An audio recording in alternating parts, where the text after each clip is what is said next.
You know one thing I love about this recipe? You do not need to ask yourself how much butter do I need? How much baking powder do I need? Hope I'm not adding too much baking powder. Do you know why?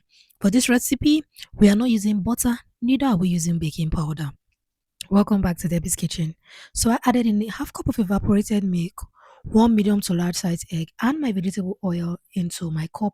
I did mix them thoroughly. Then I went on to add my flour into a bowl. For my flour, I'm adding in my sugar, adding a little bit of salt and nutmeg. That is all I'm using for these dry ingredients. If you want to go a step further, you can add powdered milk flavor like a tablespoon or two. Then you can go on to add corn flour. That will step up your chinchin recipe. It will taste so rich. People will be wondering what you added. Tell them it is your secret recipe. Yes. Now that the prices of things are going up, you want to make a chinchin recipe that tastes so rich yet you're using little ingredients. So this recipe is what you should be thinking about. Add in your liquid mix, then go on now to add ordinary water. You are not adding more milk here. The amount of milk you've added is enough. So you're just going to add in water in little bits until you can get your dough together. At this stage, you want to be careful. Don't pour your water as if you are swimming here. Pour it gradually until you can get your dough together so that your chin chin dough will not become too soft, making it difficult for you to roll or work with. Have you watched till this point? Do thumbs up this video, do comment, do like and share.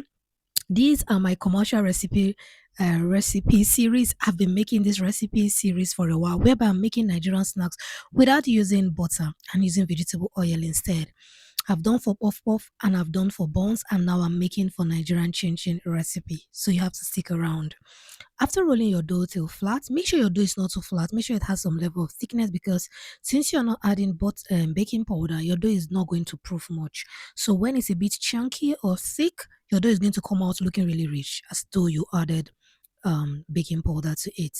Now I'm just going to trim out the edges to make sure that I have a smooth looking dough. Then of course cut out my chin chin.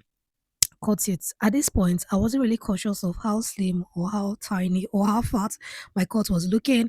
I just wanted to go on and cut out the chin chin recipe because I'm making this for family.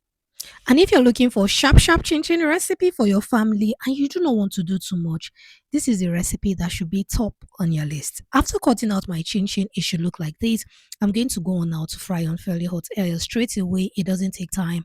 I'm going to add one or two bits of chin chin, and once they start bubbling slightly like what you can see there, I'm going to go on now to add in more chin chin recipe into the oil.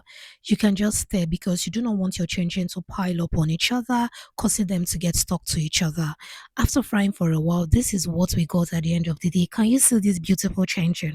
Can you see this beautiful chin, my people? The chin is chin. If you're watching this point, say the chin is chin. Like no stress, cheap chin yet. Looking so rich, tasting so yummy. Come on, thumbs up this video, do like and share. Comment, tell me what you think about this recipe, and see, go to your kitchen, make this recipe now. And thank you so much for stopping by. God bless you.